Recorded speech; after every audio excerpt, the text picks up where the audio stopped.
नमस्कार दोस्तों, स्वागत है आपका हमारे चैनल पर।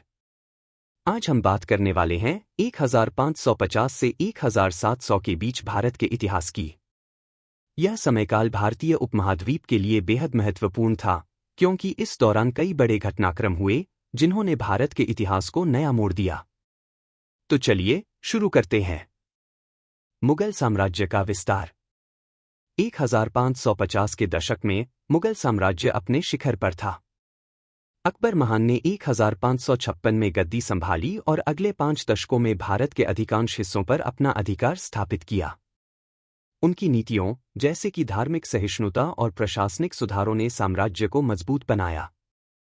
अकबर के प्रशासनिक सुधार। अकबर ने दीवान-ए-आम और दीवान-ए-खास की स्थापना की, साथ ही उन्होंने जजिया कर को समाप्त किया।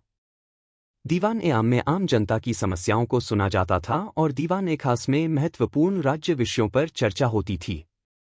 उन्होंने मनसबदारी प्रणाली लागू की, जिसमें अधिकारियों को उनकी योग्यता के आधार पर पद और वेतन दिया जाता था। अकबर ने व्यापार और कृषि को प्रोत्साहित करने के लिए कई सुधार किए, जैसे कि भूमि की माप और कर प्रणाली को व्यवस्थित करना। धार्मिक सहिष्णुता। अकबर ने दीन-ए-इलाही की शुरुआत की, जिसमें विभिन्न धर्मों के तत्वों को मिलाया गया। उन्होंने हिंदू राजपूतों से विवाह करके राजनीतिक गठबंधन बनाए और उनके साथ मित्रता स्थापित की। अकबर ने इबादत खाना का निर्माण करवाया, जहां विभिन्न धर्मों के विद्वानों के साथ धार्मिक चर्चा की जाती थी। जहांगीर और शाहजहां का काल। 1605 में अकबर की मृत्यु के बाद जहांगीर ने सत्ता संभाली। उनकी पत्नी नूरजहां का प्रभाव उनकी शासन शैली में स्पष्ट था। नूरजहां ने प्रशासन में महत्वपूर्ण भूमिका निभाई और कई निर्णयों में उनकी सलाह ली जाती थी। जहांगीर का न्यायप्रिय शासन। जहांगीर के शासनकाल में न्याय के प्रतीक जंजीर-ए-अदालत की शुरुआत हुई। यह एक बड़ी जंजीर थी जो किले के बाहर लटकी रहती थी। कोई भी व्यक्ति इसे खींचकर सम्राट से न्याय मांग सकता था। उन्होंने कला और संस्कृति को भी बढ़ावा दिया, विशेष रूप से चित्रकला और लघुचित्रों का विकास हुआ। 1627 में शाहजहां ने गद्दी संभाली। उनके शासनकाल में ताजमहल का निर्माण हुआ, जो आज भी प्रेम और वास्तुकला का प्रतीक है। शाहजहां का शासनकाल स्थापत्य कला के लिए प्रसिद्ध है। शाहजहां का स्थापत्य प्रेम। ताजमहल के अलावा शाहजहां ने लाल किला और जामा मस्जिद का निर्माण भी करवाया। उनके शासनकाल में वास्तुकला ने एक नया मोड़ लिया, जिसमें सफेद संगमरमर और नक्काशी का प्रमुखता से उपयोग हुआ। उन्होंने मयूर सिंहासन का निर्माण करवाया, जो हीरे जवाहरात से जड़ा हुआ था और उनके राजसी वैभव का प्रतीक था। औरंगजेब का शासन। 1658 में शाहजहां के बाद उनके बेटे औरंगजेब ने सत्ता संभाली। उनका शासनकाल संघर्षों और धार्मिक कट्टरता के लिए जाना जाता है। उन्होंने दक्षिण भारत में मुगलों का विस्तार किया, लेकिन उनके कठोर नीतियों के कारण साम्राज्य में असंतोष बढ़ा। धार्मिक कट्टरता। औरंगजेब ने जजिया कर फिर से लागू किया और कई मंदिरों को ध्वस्त किया। उन्होंने संगीत और नृत्य पर पाबंदी लगा दी और इस्लामी कानूनों को सख्ती से लागू किया। उनके शासनकाल में सिख गुरु तेग बहादुर को फांसी दी गई, जिससे सिख समुदाय में गहरा असंतोष पैदा हुआ। दक्षिण में विस्तार। बीजापुर और गोलकुंडा जैसे राज्यों को जीतकर उन्होंने साम्राज्य का विस्तार किया। उनके अभियानों के कारण मराठों और अन्य स्थानीय राजाओं के साथ लगातार संघर्ष होता रहा। उन्होंने मराठा नेता शिवाजी के खिलाफ कई युद्ध लड़े, लेकिन शिवाजी की गुरिल्ला युद्ध नीति के कारण उन्हें पूर्ण सफलता नहीं मिल सकी। मराठों का उदय। मुगल साम्राज्य की कमजोरी का फायदा उठाते हुए मराठों ने शिवाजी के नेतृत्व में अपना साम्राज्य स्थापित किया। शिवाजी ने 1674 में स्वयं को छत्रपति घोषित किया और एक मजबूत प्रशासनिक व्यवस्था बनाई। शिवाजी की सैन्य नीति। शिवाजी ने गुरिल्ला युद्ध की रणनीति अपनाई, जिससे मुगलों के लिए उन्हें पराजित करना कठिन हो गया। उन्होंने किलों का निर्माण और पुनर्निर्माण करवाया, जिनमें रायगढ़, सिंहगढ़ और प्रतापगढ़ प्रमुख थे। शिवाजी ने नौसेना का भी विकास किया, जिससे समुद्री रास्तों पर उनका नियंत्रण मजबूत हुआ। प्रशासनिक सुधार। शिवाजी ने अष्टप्रधान मंडल की स्थापना की, जिसमें 8 महत्वपूर्ण मंत्री शामिल थे। उनके शासन में चौथ और सरदेशमुखी नामक कर प्रणाली लागू थी, जो उनकी आर्थिक मजबूती का आधार बनी। उन्होंने मराठा प्रशासनिक प्रणाली को व्यवस्थित और कुशल बनाया, जिससे शासन में पारदर्शिता और जवाबदेही आई। यूरोपीय शक्तियों का आगमन। 16वीं शताब्दी के अंत में और 17वीं शताब्दी के दौरान यूरोपीय व्यापारियों ने भारत में अपने कदम जमाने शुरू किए।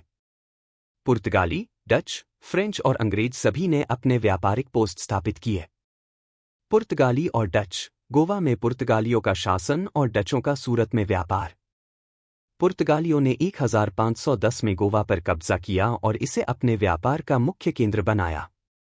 डचों ने मसूलीपट्टनम और नागापट्टनम में अपने व्यापारिक ठिकाने स्थापित किए और मसालों के व्यापार में प्रमुख भूमिका निभाई। अंग्रेजों का आगमन। 1600 में ईस्ट इंडिया कंपनी की स्थापना और धीरे धीरे बंगाल में अपनी पकड़ मजबूत करना। 1615 में जहांगीर ने अंग्रेजों को सूरत में एक व्यापारिक पोस्ट स्थापित करने की अनुमति दी।